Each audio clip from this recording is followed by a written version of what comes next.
আসসালামু আলাইকুম ভিউয়ার্স, সবাই কেমন আছেন?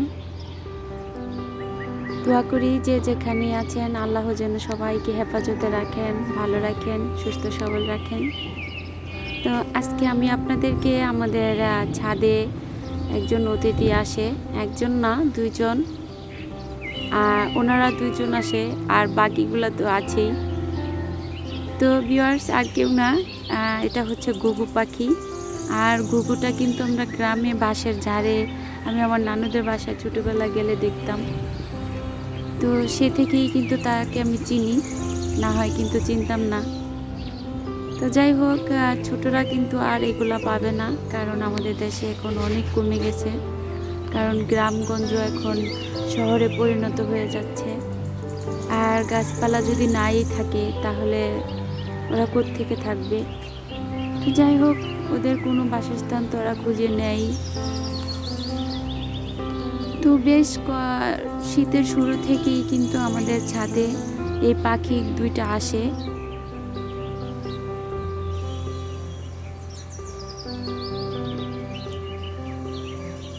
আর প্রায় সময় দেখি, কিন্তু আসলে আর ভিডিও করা হয় না ওইভাবে। ফোন ঘরে রেখে আমি ছাদে উঠলে তখন তো আর ওদের ভিডিও করতে পারি না। তো এইভাবে করেই কিন্তু প্রতিদিন আসে। আর আমার মা ওই টবে কিন্তু কিছু মেথির বীজ ফেলেছিল, যাতে মেথি গাছ হয়, মেথির শাকটা খাওয়ার জন্য। তো সেগুলো সে খেয়ে শেষ করে এখন কিন্তু খুব সুন্দরভাবে নিজের বসার একটা জায়গা বানিয়ে নিয়েছে। তো এখন দেখতেই পাচ্ছেন কিভাবে বসে আছে।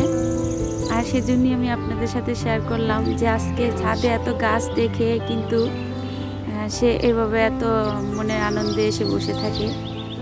আসলে সবার ছাদেই কিন্তু এরকম একটু গাছ রাখলে পাখিদের জন্য ভালো হয়, আর নিজেদেরও কিন্তু দেখতে ভালো লাগে। এত পাখি আসে আমাদের ছাদে, আর বিশেষ করে চড়ুই পাখি, শালিক, তারপরে বুলবুলি পাখি, এগুলো কিন্তু সারাদিনই আসা যাওয়ার মধ্যেই থাকে। আর আমি পানিগুলো বালতিতে ভরে রেখে যাই, যাতে করে তারা এসে খেতে পারে।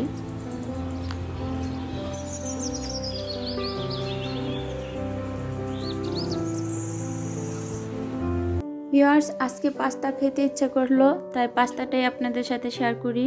তো হঠাৎ করেই কিন্তু দুপুরে ভাত খেতে ইচ্ছা করলো না, তাই পাস্তাটা খাবো। আর এটা আমার হুট করে মন চাওয়া। যাই হোক, এখানে পাস্তার জন্য নিয়েছি গাজর কুচি, নিয়েছি সিম, আর নিয়েছি কাঁচামরিচ, নিয়েছি ফুলকপি, আর নিয়েছি টমেটো, আর পেঁয়াজের কলি, আর হচ্ছে বাঁধাকপি। আর এখানে গাজর কুচিটা আমি ডিপ ফ্রিজে রেখেছিলাম, কারণ গাজরটা খুব দ্রুতই নষ্ট হয়ে যায়, তাই আমি একটু কেটে স্লাইস করে রেখে দিয়েছি। আর নিয়েছি আমি চিংড়ি মাছ। তো এখানে পাস্তাটা আগে সিদ্ধ দিয়ে খুব ভালোভাবে সিদ্ধ করে নিব।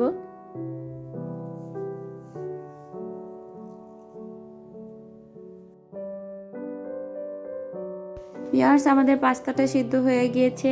আর এখানে কড়াইতে আমি তেল দিয়ে আগে চিংড়ি মাছটাকে ভেজে নিব। চিংড়ি মাছটা আমি একটু ছোট ছোট টুকরা করে দিয়েছি। চিংড়ি মাছটা ভাজা হয়ে গেলে আমি এখানে দিয়ে দেব ফুলকপি। ফুলকপিটাও একটু তেলের সাথে ভাজা হয়ে যাক। আর দিয়ে দিচ্ছি পরিমাণ মতো লবণ।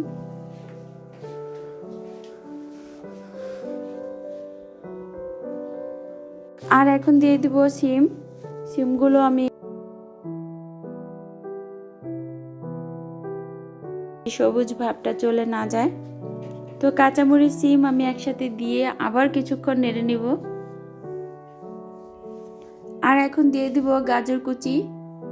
গাজর কুচিটা দিয়ে আবার কিছুক্ষণ নেড়ে এখন দিয়ে দিব টমেটো।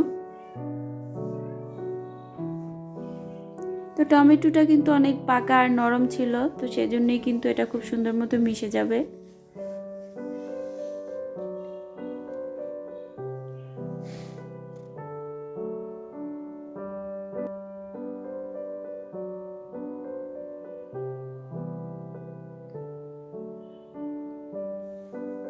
যাদের হঠাৎ করে ভাত খেতে ইচ্ছা না করে বা কিছুই খেতে মন চায় না, তখন কিন্তু এইভাবে একটু বেশি সবজি দিয়ে খেতে পারেন।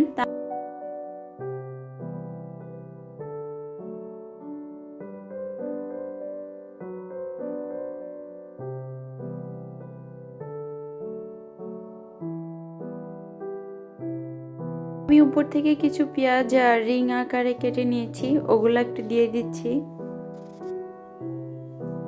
তো এই পর্যায়ে কিন্তু সবজিটা আর বেশি সিদ্ধ করার প্রয়োজন নেই, কিছুক্ষণ নাড়াচাড়ার পরেই কিন্তু আমরা পাস্তাটা দিয়ে দিব।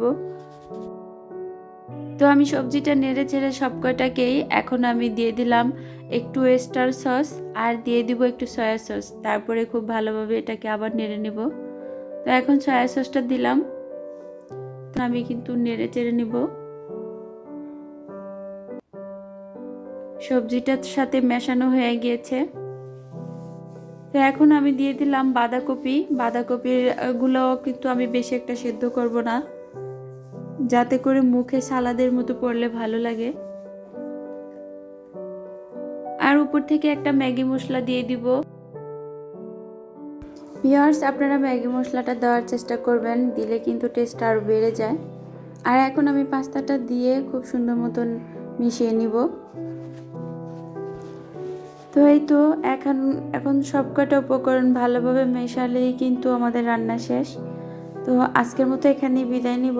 সবাই ভালো থাকবেন, সুস্থ থাকবেন। আল্লাহ হাফেজ। আসসালামু আলাইকুম।